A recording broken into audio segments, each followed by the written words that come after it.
Now, as far as Mr. Raj Thackeray is concerned, I think Raj Thackeray has made a very good move by aligning with Mr. Modi, or at least talking about Mr. Modi as the next Prime Minister, because he had no other choice. Let's be very clear. He's not going to go with Rahul Gandhi under any circumstances. So let's ask Mr. Hemant Kamble. Hemant Kamble साहब नमस्कार. नमस्कार. जय हिंद, जय महाराष्ट्र, जय भवानी, जय शिवाजी, वंदे जय मातरम. महाराष्ट्र, जय Shivaji, Vande Mataram. So, sir what a rally sir, क्या बात है सर. राज ठाकरे साहब क्या बोले, मजा आ गया सर. शिवाजी पार्क की जो रैली थी जबरदस्त, और क्राउड का जो रिस्पांस था मतलब देखने वाला था. I think all the other people on the stage must have been very jealous of the kind of response that Raj Thackeray received. क्योंकि बाकी जितने भी लोग थे वहाँ पे उनको 10% भी रिस्पांस नहीं मिला जो राज ठाकरे साहब को मिला. हेमंत कामले साहब, योर टेक ऑन दैट. नहीं, मैं उस रैली में मैं भी था शामिल, मैं भी वहाँ पर मौजूद था. और आपने सही बात कही कि राज ठाकरे साहब का जब भी उन्होंने वहाँ पर भाषण शुरू किया या खत्म हुआ, और भाषण के दरमियान भी जो उनको रिस्पांस मिल रहा था ओवरवेलमिंग था. लेकिन मैं कंपेयर नहीं करूंगा कि किसको कितना रिस्पांस मिला और किस नेता के किस भाषण को किसको क्या रिस्पांस मिला. वो मुद्दे हमारे लिए मायने रखते हैं कि मोदी जी के सामने, मतलब हमारे भारत के जो पंतप्रधान है उनके सामने उन्होंने महाराष्ट्र के हित की जो बात कही और महाराष्ट्र के हित के मुद्दे रखे. तो ना तो उन्होंने दूसरे जो अपोजिशन पार्टियां हैं, फिर वो कांग्रेस हो, राष्ट्रवादी हो या शिवसेना हो, उनके बारे में बात न करते हुए उन्होंने हमें महाराष्ट्र के लिए क्या चाहिए, क्योंकि अगर मोदी जी पंतप्रधान बनने वाले हैं तो उनसे हमें महाराष्ट्र के लिए ज्यादा से ज्यादा क्या चाहिए, ये इन्होंने बात की. और ये तो हमारे प्राइमरी मुद्दे थे. और भी कुछ बातें होगी जब रिजल्ट आएंगे 4 जून के बाद, तो उसके बाद और भी मांगे रखेंगे, देखते हैं कितना पूरा करते हैं. हेमंत जी, राज साहब ने सबसे पहले कहा कि तुष्टिकरण का राजनीति एक्सपोज कर दिया कांग्रेस का. बोले कि this is the classic example was Rajiv Gandhi ji Shahbano case के जजमेंट को किस प्रकार से ओवरटर्न कर दिया. So that is a classic example of तुष्टिकरण, and Congress has been preaching तुष्टिकरण की राजनीति कंटिन्यूअसली. और आगे मोदी साहब जाके कहा कि तुष्टिकरण, this appeasement politics has destroyed this country. How do you see that? It was a fantastic statement by Raj Sahab. नहीं, देखिए कैसे ना राजीव जी, प्रदीप जी, आपके ही डिबेट पे, आपके यहाँ पर ही मैंने, आपके चैनल पर ही मैंने ये बात कितनी बार कही थी कि जो टर्निंग पॉइंट्स थे कि भारतीय जनता पार्टी को जो उठाव मिला है, जो ग्रोथ हुई है, उसका मेन कारण ही कांग्रेस का मुस्लिम तुष्टिकरण है.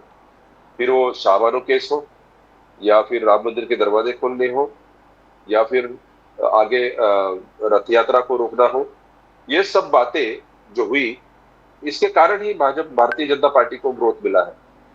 तो ये तुष्टिकरण अभी भी उनका वही चल रहा है ना. अब बात बताइए मुझे कि जिस तरह से उन्होंने घोषणाएं की है कांग्रेस ने, वो क्या है. मतलब आप यहाँ पर जिस कौम की आबादी दिन ब दिन बढ़ते जा रही है, उनको अभी भी उनको आप माइनॉरिटीज में शामिल करते हो या माइनॉरिटीज की बात करते हो. तो जहां पर आप एक कौम की बात करेंगे तो जाहिर है कि फिर भारतीय जनता पार्टी अलग क्या कर रही है. वो भी जो देश हिंदू बहुसंख्यक है, हिंदी मेजोरिटी ये कंट्री है, लेकिन डेमोक्रेसी चलती है. तो लेकिन आप फिर बात वैसे करिए ना. आप तुष्टिकरण, आप अपीसमेंट करेंगे एक पर्टिकुलर कौम की, तो जाहिर है उसका जवाब भी वैसे ही दिया जाएगा. हेमंत जी, दूसरे राज ठाकरे साहब ने यह भी कहा कि I want certain things to be done. मैं महाराष्ट्र के लिए ये चीज मैं चाहता हूं, मराठी भाषा रिकॉग्निशन. राज साहब ने कहा मराठी भाषा रिकॉग्निशन, मराठा रूलर्स का जो इतिहास है वो उस ढंग से पढ़ाया जाए जो अभी नहीं पढ़ाया जा रहा है. मराठा रूलर्स जिस प्रकार से Maharashtra history has to be taught in a proper way, Raj Sahab Thackeray जी ने कहा. फोर्ट्स के बारे में राज साहब ने कहा we need to protect the forts. Shivaji Maharaj हो, जितने अपने रूलर्स हैं, Maratha rulers, the forts have to be protected. तो दिस ही हैज केप्ट कि मैं ये चाहता हूं महाराष्ट्र के लिए. That is very very clear. अस्मिता, देखिए ये 5 मुद्दे जो है की मराठी भाषा को दर्जा दिया जाए। दूसरा तो फोर्ट्स जो हमारे, उन्होंने तो साफ साफ मोदी जी के सामने कहा कि आप जो बनाना चाहते हैं वहां पर, जो मॉन्यूमेंट बनाना चाहते हैं, जो स्मारक बनाना चाहते हैं कप्पा में, वो आप कब बनेगा और क्या बनेगा वो आपकी ये प्रॉब्लम है। लेकिन हमारे यहाँ पर जो किले हैं, करीबन 350 किले यहाँ पर जी, 350 महाराष्ट्र में, जी हाँ। तो ये 350 से ज्यादा जो किले हैं उसमें से बहुत सारे किले हैं जहां पर शिवाजी महाराज खुद रहे हैं या फिर वो खुद वहां पर थे। तो ऐसे किलों के जो इतिहास है या आने वाले हमारे जो हमारी जी। धरोहर है, जो हमारे जनरेशन है, इनको पता चला तो ये मॉन्यूमेंट बना के वो नहीं चलेगी, लेकिन यहाँ पर हमें पता चलेगा कि शिवाजी महाराज ने ये लड़ाइयां कैसे लड़ी थी, मुगलों को कैसे यहाँ पर से खदेड़ा था। तो मुझे लगता है ये बात है। फिर कोंकण के गोवा, मुंबई गोवा हाईवे की हमने कितनी बार बात की, वो उन्होंने मेजर एक मुद्दा रखा है। यहाँ पर के हम बार बार कहते हैं कि यहाँ के रोजगार की बात है, सब बातें आएंगी, लेकिन यहाँ पर अपोजिट साइड में जो बातें हो रही है वो तो अभी भी गद्दार, खोकार, वही बातें हो रही है। तो इनका जवाब उन्होंने 5 मुद्दे में रखा कि मैं महाराष्ट्र के लिए क्या करना चाहता हूँ। हमने तो पिछले 18 सालों में महाराष्ट्र का डेवलपमेंट प्लान बनाया, बार बार हमने एक डेवलपमेंट प्लान का एक छोटा मॉडल नासिक में बनवा के दिखाया। तो इन पार्टियों के पास ऐसे कोई मुद्दे हैं क्या, या इनके पास ऐसा कोई कॉन्क्रीट प्लान है क्या? तो नहीं है।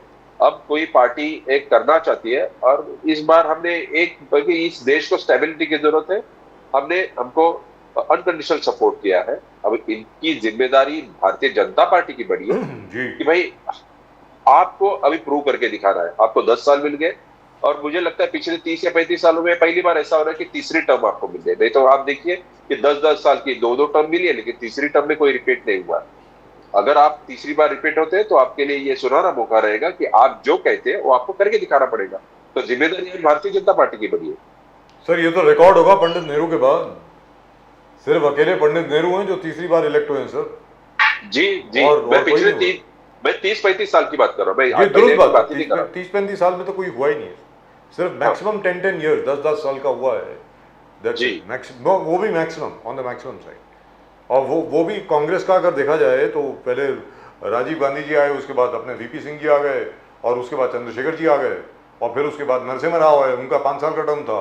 उसके बाद एच डी देवेगौड़ा जी, मतलब थोड़ी देर के लिए अटल बिहारी वाजपेयी, फिर एच डी देवेगौड़ा जी, फिर आई के गुजराल, मतलब इस किस्म का हुआ है। तो quite true, but this is a huge, but do you think he listen as far as mister Modi is concern? क्योंकि ये फोर्ट्स का जो मामला है, because that's very close to my heart, ये एक सब्जेक्ट है जो मेरे दिल के बहुत ज़्यादा करीब है। छत्रपति शिवाजी महाराज के जो किले हैं उसके ऊपर पूरी रिपोर्ट भी तैयार है, रिकमेंडेशंस भी तैयार है, हर चीज़ तैयार है, लेकिन कोई भी सरकार आकर के उन्होंने इसके ऊपर कुछ नहीं किया। I am very sad to say that. अभी एक कमेटी बनी थी, उसके ऊपर उन्होंने कुछ निर्णय लिया है, क्या लिया है मुझे मालूम नहीं है, but it's very wishy washy. My point is the whole plan is ready, everything is already been given. आपको लगता है कि 350 फोर्ट इकट्ठे लेना मुश्किल है, मानता हूँ, क्या ये 50 फोर्ट या 25 किले जो हैं उनको ही लेकर के कुछ डेवलपमेंट करेंगे क्या? आपको क्या लगता है हेमंत कामले साहब? देखिए कैसे ना, आपने तो बात दुरुस्त कही कि 350 किले की बात नहीं कर रहा हूं मैं। आप फर्स्ट फेज में गिनकर 15 या 20 किले ही करो, देखो ये टूरिज्म में कितना बढ़ावा आता है। इतनी बढ़ोतरी होगी ना इस टूरिज्म में कि शिवाजी महाराज का जो इतिहास है पूरा का पूरा जो आने वाली पीढ़ियां उनके जहन में उतर जाएगा जी। तो इसके लिए ये कोई रॉकेट साइंस नहीं है। आप देखिए इसको, पहले कुछ बातें हैं आर्कियोलॉजिकल डिपार्टमेंट्स और इनकी इकट्ठा मीटिंग कराइए और उसको कुछ रिपोर्ट्स है उसको ये करिए, फॉलो करिए, जो एक्सपर्ट्स है उनके, और करिए। ये महाराष्ट्र में टूरिज्म ऐसे बढ़ावा देगा कि महाराष्ट्र की जो अभी की जो आवक है उसमें दुगना तिगना, उसमें सर दुगना तिगना नहीं, सॉरी सर, दुगना तिगना नहीं, 1000 गुना ज्यादा टूरिज्म बढ़ेगा, 1000 टाइम्स मोर। मैं बड़ा कंजर्वेटिवली बोल रहा हूँ, बहुत कंजर्वेटिवली बोल रहा हूँ सर। और वहां पर क्या हुआ है, एक बड़ी दुखद बात मैं आपके सामने रखना चाहता हूँ। प्रतापगढ़ का जो फोर्ट है, वहां पर जो दरवाजे के ऊपर जो जाली होती है ना, that is a typical Maharashtrian झालर जो होती है, do you know that is missing, and it has landed up in one of the auctions in London. I'm not joking. It is supposed to be under the Archaeological Survey of India. Now, I think all of us have to get together and do an audit कि उन forts में क्या बचा है, कितना तोड़ा गया है, क्या हुआ है, कितने लोग अंदर आकर के बस गए हैं. All this has to be taken into consideration. Hemant कामले साहब. देखिए कैसे है ना कि अगर राजस्थान में किलों की अगर जतन होती है, उनको अगर मेंटेन किया जाता है और वहां पर टूरिज्म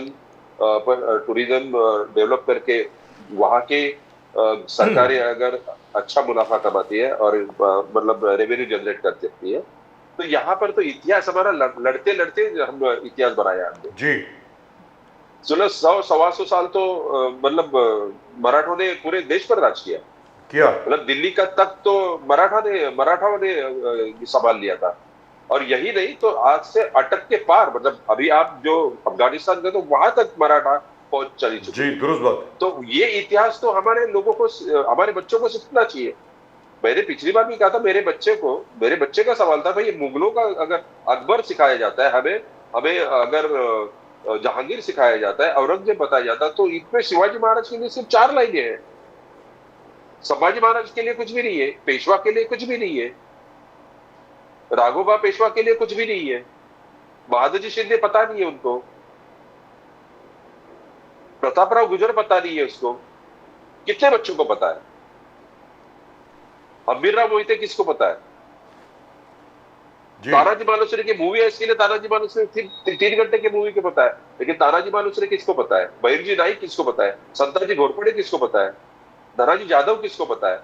येसाजी कंग किसको पता है? नेताजी पालकर किसको पता है? तो ये सब है, ये सब इतिहास हमें हमारे बच्चों को सिखाना पड़ेगा, बताना पड़ेगा, क्योंकि हमें इस देश को अगर रखना है एक बनाकर, तो ये इतिहास बहुत जरूरी है. कहने का मतलब ये हुआ प्रदीप जी कि 1771 से लेकर के 1803 तक मराठा रूल रहा है दिल्ली में, right from the time when Mahadji Scindia brought back the Shah Alam, brought him back from Israel and put him back on the throne of Delhi. The Marathas have ruled Delhi for over 130 years, 130 साल. और sir अटक से लेके कटक तक there was a Maratha empire. Now very unfortunately nobody knows about it, which is the saddest thing in the world. But the point is, since we are in the election season, जहाँ तक के चुनाव का प्रश्न है, अभी हर कोई सिर्फ चुनाव के बारे में बात कर रहा है, जो बेसिक इश्यूज हैं. फॉर एग्जाम्पल हेमंत कामले साहब, जो राज ठाकरे साहब ने किसानों की भी बात करी, आज की तारीख में जो विदर्भ का किसान है, मराठवाड़ा का किसान है, अनसीजनल रेन्स की वजह से खड़ी हुई फसल पूरी की पूरी नष्ट हो गई है सर. 53,000 हेक्टेयर्स की फसल जो है वो नष्ट हो गई है. आज उसके बारे में कोई भी बात नहीं कर रहा. हेमंत कामले साहब, what is going on here, please. देखिए राजीव जी, इसके लिए प्लानिंग की जरूरत है. जो ग्लोबल वार्मिंग को हमें कैसे फेस करना है, क्योंकि ये ऐसे कोई मशीनरी तो बनी नहीं है कि ग्लोबल वार्मिंग को आप रोक सके. इसके लिए प्लानिंग की जरूरत पड़ेगी. जो एक्सपर्ट्स है उन्होंने जो सुझाव दे उनको फॉलो करना पड़ेगा. हमारे यहाँ पर हमने हर जगह जो कंक्रीट फैला के रखा है, हम जो पेड़ों को तोड़ रहे हैं, ये सब बातों को अगर पॉलिटिशियन सीरियसली नहीं लेते तो ये तो अपना सत्यानाश तो कर लेंगे, लेकिन पूरे देश का सत्यानाश करेंगे. और ये तो वर्ल्ड वाइड चल रहा है, ये वर्ल्ड वाइड चल रहा है. लेकिन यहाँ पर जहां पर हम कंट्रोल कर सकते हैं, आप पेड़ों को जितना चाहिए उतना तोड़ से हो, जहां पर चाहिए उतना कंक्रीट बना के रखे हो. हर जगह कंक्रीट, हमें हमारा प्रोग्रेस का जो सिंबल है दैट इज कंक्रीट. हर गांव में अगर कितने बंगलों बने हैं, कितने हाउसेस बने, इससे हम जाने जाते हैं कि इस गांव की प्रोग्रेस क्या हुई है. जबकि पहले हम ये कहते थे कि यहाँ पर ये अनाज ये होता है, यहाँ पर इतनी खेती, इतने एकड़ों पर, इतने हेक्टर पर खेती होती है, ये यहाँ की स्पेशलिटी अनाज है, तो हम इस पर हम गर्व महसूस करते हैं. लेकिन हम अभी गर्व क्या महसूस करते हैं कि इस गांव में इतने बंगलों बने हैं, इतने यहाँ पर करोड़पति है जो बाहर से पैसे कमा के लाते हैं. तो ये हमारी सोच को जब तक बदलते नहीं है, तो ये इस तरह की प्रॉब्लम आने वाली है. Hemant ji, Savarkar issue was taken up by prime minister Modi. He said अब राहुल गांधी जी इसलिए चुप बैठे हैं बिकॉज इलेक्शन है, इसलिए सावरकर जी, वीर सावरकर जी के बारे में आलोचना नहीं कर रहे. But once the election is going to get over, Rahul Gandhi ji फिर शुरू करेंगे वीर सावरकर जी का आलोचना करना. He says, who can take the guarantee? Can Sharad Pawar ji take the guarantee from the NCP that Rahul Gandhi ji will never speak against Savarkar ji? Can Uddhav Thackeray ji take the guarantee? So Savarkar ji is very dear to every resident of Maharashtra, sir. Hemant ji, now how do you see आगे जाके कैसे control कर पाएंगे राहुल गांधी जी को? Can they do it? नहीं, ये सिर्फ महाराष्ट्र की बात नहीं है. सावरकर जी ने अगर वहां पर अंडमान निकोबार में उन्हें वहां पर रखा गया था, तो क्या वो सिर्फ महाराष्ट्र के लिए नहीं रखा था, वो तो भारत की आजादी के लिए लड़ रहे थे. अब यहाँ पर देखिए कि कांग्रेस हो, कांग्रेस के मणिशंकर अय्यर हो या राहुल गांधी हो, वो क्यों बार बार सावरकर जी के ऊपर बयान करते हैं, मेरे समझ की बाहर की बात है. और ये बात है. तो दूसरी बात तो ये कि भाई ये राहुल गांधी जब बोलते हैं और उद्धव ठाकरे इसके खिलाफ बोलते नहीं है, तो उनका तो सपोर्ट है, वो इस उनके बयान का सपोर्ट कर रहे हैं. और शरद पवार जी को तो इससे कुछ पड़ी नहीं है. वो जब भी देखते हैं अपने मतलब की राजनीति देखते हैं. जब उन्हें बोलना है, उनके मतलब की बात होती है तो वो बोलते हैं, और जब उनके मतलब की बात लेते हैं तो वो छोड़ देते हैं. तो इनसे उद्धव ठाकरे और शरद पवार जी से कुछ उम्मीद रखना मतलब गलत बात होगी. और रही बात राहुल गांधी जी की, तो राहुल गांधी जी कितना इतिहास पढ़े हैं, भारत का इतिहास कितना पढ़े पता नहीं. शायद उन्हें मैगजीन वॉल्टेयर पढ़ा होगा इटली का, लेकिन यहाँ का इतिहास कितना उनको पता है मुझे मेरे समझ के बाहर है. शरद पवार जी जिस प्रकार से कहा कि छोटे छोटे पार्टियां will have to merge with the Congress. Now Sharad Pawar ji हमेशा कुछ ना कुछ गूगली या सरप्राइज एलिमेंट रहते हैं इलेक्शन के बीच में, इलेक्शन के प्रोसेस में.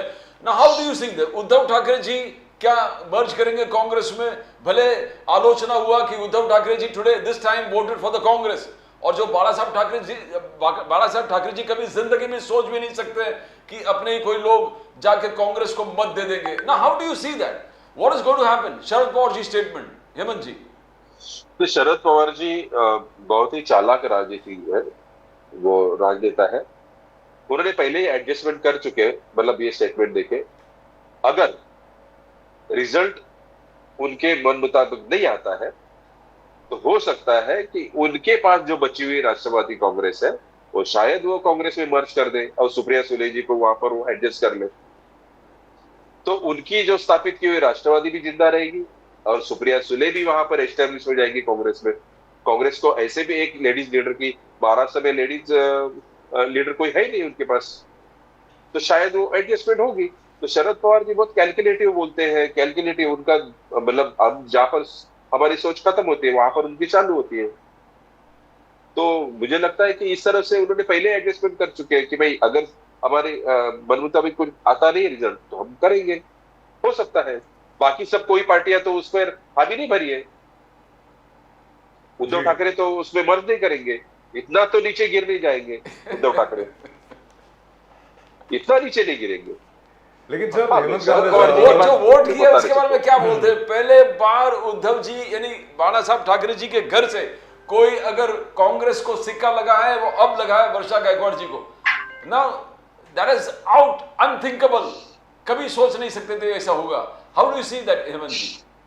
नहीं, उद्धव जी के बारे में हम सब कुछ सोच सकते हैं, वो कुछ भी कर सकते हैं. Anything is possible for mister Uddhav Thackeray and Aditya Thackeray. इस दुनिया में अभी तीन ही समझदार लोग बचे हैं. एक है मिस्टर उद्धव ठाकरे, दूसरे आदित्य ठाकरे और तीसरे संजय राउत. ये जो बात करते हैं वही दुनिया को सही लगनी चाहिए, ऐसा उनका मानना होता है हमेशा. मतलब वो दूसरे की पार्टियां तोड़ते हैं तो मास्टर स्ट्रोक होता है, और इनकी पार्टी टूटती है तो वो गद्दार होते हैं. उन्होंने बीच में किसी एक डिबेट में अभी कहा आदित्य ठाकरे ने कि भाई हमने जब तोड़ी तो वापस वो जीत के आए. सिर्फ उसमें से एक दिलीप लांडे जीत के आए, उनको ही टिकट दी, बाकी किसको नहीं. बाकी के नामो निशान मिट गए जो हमारे मनसे से जो गए थे. तो इसलिए ये तीन जो समझदार लोग हैं अभी दुनिया में बचे हैं, मिस्टर उद्धव ठाकरे, आदित्य ठाकरे और संजय राउत. बाकी किसी को समझ नहीं है, ना राजनीति की समझ है, और जो कुछ बात करते हो बहुत गड़बड़ वाली बात करते हैं. सिर्फ ये तीन बातें हैं, तीन लोग हैं जो सही बात करते हैं. लेकिन हेमंत ऐसे उनकी समझ है. लोकसभा चुनाव के नतीजों के बाद यानी परिणाम के बाद एकदम तैयारी शुरू हो जाएगी असेंबली इलेक्शंस की. और इस बार मुझे उम्मीद है कि आप बड़े जोर शोर से असेंबली इलेक्शन भी लड़ेंगे, यानी एमएनएस. तो उसकी क्या तैयारी है सर? देखिए, हमारी तैयारी तो हमने लोकसभा इलेक्शन के पहले से ही शुरू कर दी है. मतलब इलेक्शन डिक्लेयर होने के पहले ही हमने असेंबली इलेक्शन की शुरुआत जी। की है। तो ये जो था ना, ये जो हमने जो अनकंडीशनल सपोर्ट दिया वही हमारा मास्टर स्ट्रोक था। तो 4 जून के बाद हमारे जो आगे के स्ट्रोक शुरू हो जाएंगे, तो स्ट्रोक में शुरू हो जाएगा, तो स्ट्राइक रेट तभी देख लेना आप। क्या बात है sir, wonderful, absolutely wonderful. Pradeep ji. तो no, how do you see, Modi ji ने कहा कि देखो आर्टिकल 370 के दीवार को हमने तोड़ के उसको कब्रिस्तान के नीचे गाड़ दिया है। सीएए वापस लेने का सवाल ही नहीं उठता। सीएए हमने ऑलरेडी प्रोसेस शुरू कर दिया, 14 फैमिलीज को हमने सिटीजनशिप दे दिया। बोले कि यूनिफॉर्म सिविल कोड है, दैट विल बी इंप्लीमेंटेड, वो and nothing of this will roll back, only thing है कि personal law will exist, uniform civil code भी आएगा। तो एजेंडा हेमंत जी सेट है, ये एजेंडा में कोई रोल बैक नहीं होगा, मोदी जी का कहना है। Do you think the Congress is doing it? Congress, how do you see that entire thing, reference Congress को? क्या कांग्रेस हो जाएगी रोल बैक का? एक बात कहता हूँ कि जो अब तक जो भी बातें, जो मुद्दे उन्होंने पहले रखे थे 2019 के इलेक्शन में या 2014 के इलेक्शन में, तो यूनिफॉर्म सिविल कोड अभी होना बाकी है। लेकिन राम मंदिर उन्होंने बात कही थी, राम मंदिर हुआ और पूरे शांति से हुआ। जो डर कांग्रेस दिखा रही थी कि ये होने से दंगे फैलेंगे, फसाद होंगे, ऐसा कुछ नहीं हुआ, बड़ी शांति से राम मंदिर हो गया। 370 की वजह से आज वहां पर जम्मू कश्मीर में जो भी परसेंटेज, शायद आपके पास फिगर्स रहेंगे, जम्मू और कश्मीर में कितने परसेंट वोटिंग हुआ है? I think more than 70%। तो शांति से इलेक्शन हो गए। अब बात यह है ना कि पीओके के मुसलमान भी कुछ कहते हैं कि भाई हमें वहां पर देखिए क्या बलवा चल रहा है। अब जिन बातों से मुझे तो सबसे बड़ी मैं सोच ये रहा हूं कि एक नजदीक के फायदे के लिए उद्धव ठाकरे जी जिस तरह से अपीसमेंट कर, जिस तरह से तुष्टिकरण की राजनीति कर रहे हैं, मेरे क्या यूनिफॉर्म सिविल कोड का वो विरोध कर पाएंगे? उसको भी विरोध करेंगे। पॉपुलेशन कंट्रोल बिल को वो विरोध करेंगे। जो बची कुची शिवसेना है वो भी उनके हाथ से निकल जाएगी। इस इलेक्शन के दौर पर ये जो उनकी पार्टी टूटी, इसके लिए उनको जो सिंपैथी मिली है, तो इसके लिए इस इलेक्शन की बात तो ठीक है। लेकिन जब यूनिफॉर्म सिविल कोड का आप विरोध करेंगे तब क्या होगा? अब पॉपुलेशन कंट्रोल बिल अगर आ गया तो उसका विरोध करें तब क्या होगा? तभी तो उनको पूरी तरह मुस्लिमों के बसिया बन जाएगी वो। लेकिन विरोध कर पाएंगे क्या? मुझे नहीं लगता। मैं वही तो बात कर रहा हूं मैं कि अब आपने नजदीक के फायदे के लिए आपने जिस तरह से तुष्टिकरण किया है, लेकिन ये जब मुद्दे आएंगे तब उद्धव ठाकरे जी क्या स्टैंड लेंगे, वो मुझे देखने लायक होगा, बड़े देखने लायक। सो 4 जून के बाद सर क्या होने वाला है ये तो बता दें, जहां तक उद्धव ठाकरे जी का प्रश्न है। उद्धव ठाकरे जी की स्थिति क्या होगी और उनकी पार्टी की स्थिति क्या होगी? क्योंकि अगर जो रिजल्ट हैं, अगर जो रिजल्ट आएंगे, अगर उनके अनुकूल नहीं हुए तो बड़ी और ज्यादा तकलीफ होने वाली है, मुझे ऐसा लगता है। नहीं, तकलीफ क्या होगी, जो रिजल्ट आएंगे वो उनके कितने फायदे के होंगे या और कुछ वो करना चाहते हो पता नहीं मुझे। लेकिन एक बात है कि इससे महाराष्ट्र के राजनीति, मैं सिर्फ महाराष्ट्र की बात करूं तो महाराष्ट्र के राजनीति में अलग दिशा जरूर मिलेगी। और देश में अगर फिर से मोदी सरकार बनती है, बननी चाहिए, वो बनेगी, तो मुझे लगता है महाराष्ट्र के इस राजनीति को एक अलग दिशा जरूर मिलेगी और महाराष्ट्र एक नए पायदान पर चला जाएगा। Right, thank you so much, sir, and I hope your preparations for the assembly elections are on in full swing. As you said, you're already preparing for it. That is really and truly wonderful. Thank you so much, sir, for joining us. बहुत बहुत शुक्रिया आपका, आप हमारे साथ आए। आपको नमस्कार, जय हिंद, जय महाराष्ट्र, जय भवानी, जय हिंद, जय महाराष्ट्र, जय महाराष्ट्र, जय Thank you, sir. Thank you. जय Bhavani. Thank you. Well, I'm not really sure whether this is going to work, this Raj Thackeray experiment. But I hope it does, because if anybody deserves something or the other in Maharashtra, it is Raj Thackeray. They've been working very, very hard.